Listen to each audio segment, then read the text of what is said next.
As I stayed in Baghdad, I saw my city, the city in which I was born and raised, through eventful years, starting with the war with Iran and ending with the fall of Baghdad. I saw my city wailing under vicious bombardment, its skies full of missiles, being destroyed, burned, looted, violated in all its being, details, history, and structure. And I saw it become a city of ghosts, thieves, and robbers. In this book, I documented all of the details which represent the most atrocious events in the modern history of Baghdad, and I do not believe it will have an equal. I documented the looting of its museums, burning of its libraries, and desecrating of its history. This was a paragraph from the description by Iraqi artist Karim Rissan, of his book, The Baghdad Burning, that he created in 2003. Now, the war in Iraq has been a very long war. Well, wars in Iraq have been, in fact, a hallmark of its contemporary age, starting with the Iran-Iraq war, and then a decade of debilitating sanctions by the US and allies, and ending in the 2003, and of course the Gulf Wars, and then ending in the 2003 US invasion of Iraq. For Iraqi artists specifically, this has been extremely disabling.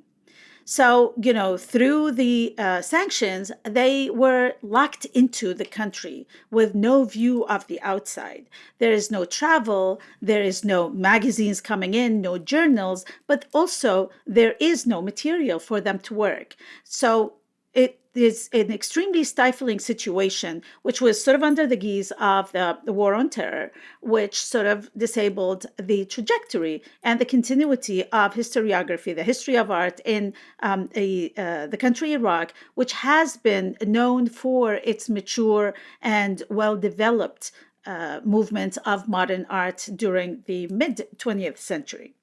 So the contemporary artists, and particularly a generation known as the 80s generation, who basically came to their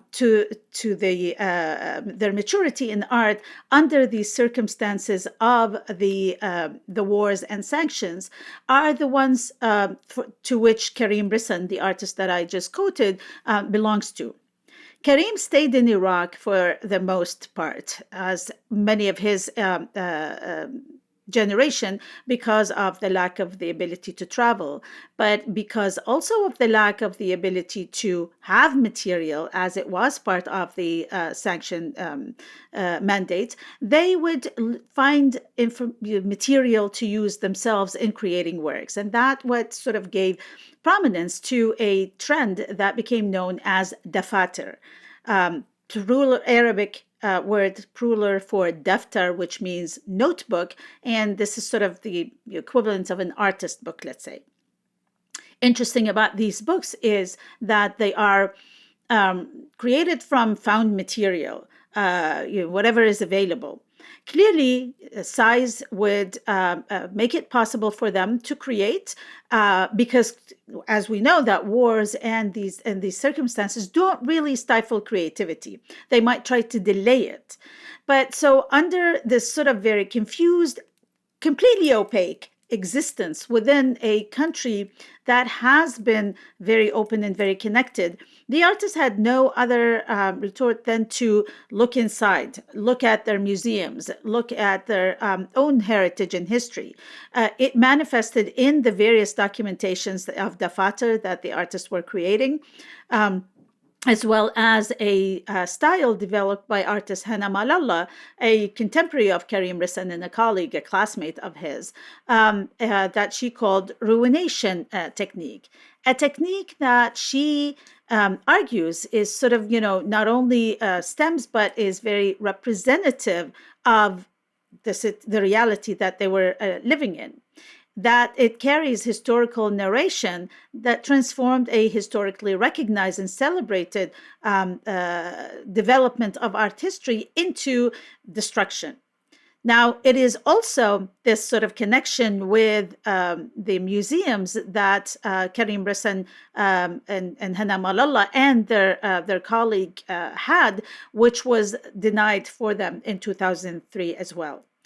I went to Baghdad in June 2003, straight sort of a couple of months after the invasion and destruction, to find a country that has fully lost its luster, as I had left it in 1980 to come to the US as a student to study.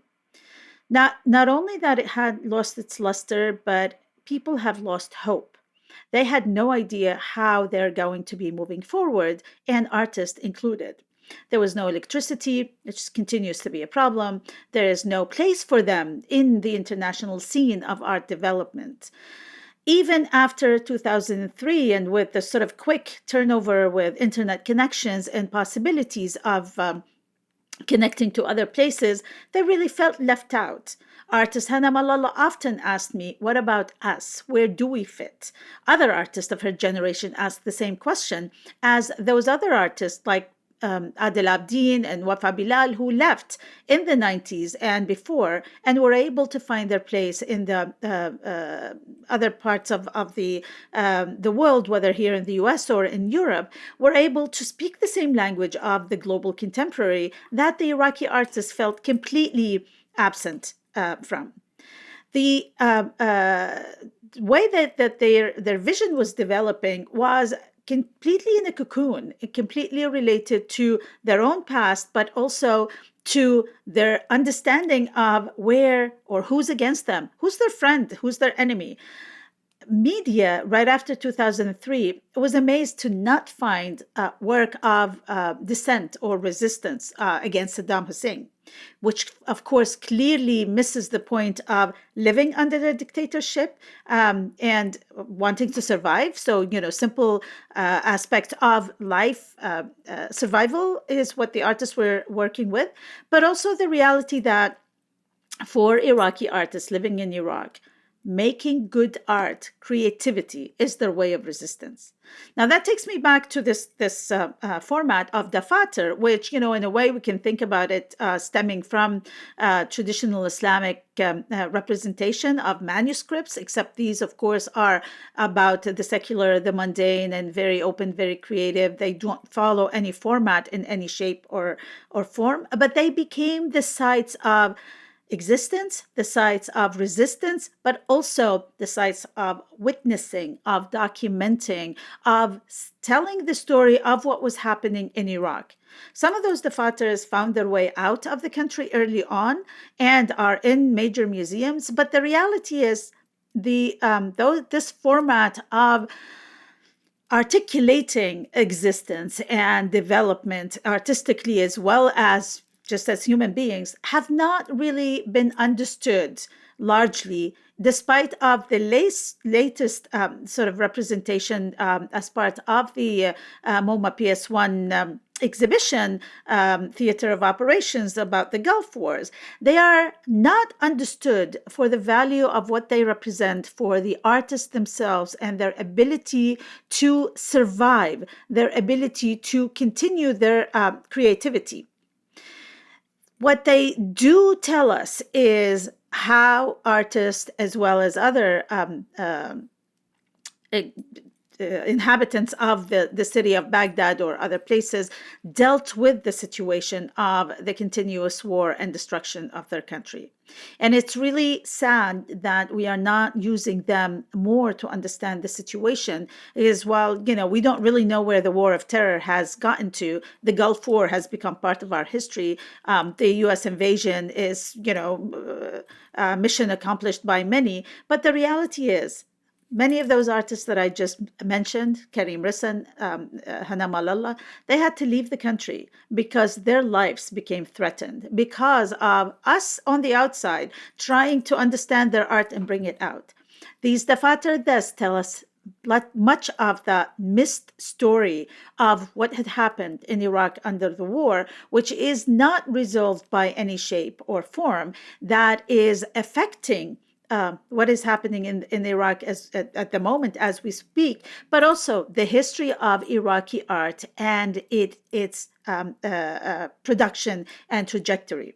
Where is Iraqi art is as confusing as any other question that one would ask today. Is it inside of Iraq, which is completely still disconnected from its own history because the destruction of museum erased that part, and it's not really speaking on the same level of where the rest of the artists have been in the world, but also the sort of the diaspora Iraqi artists who have access to many other possibilities.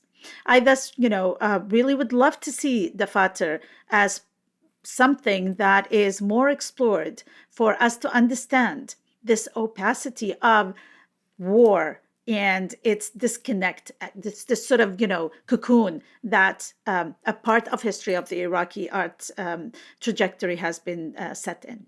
Thank you.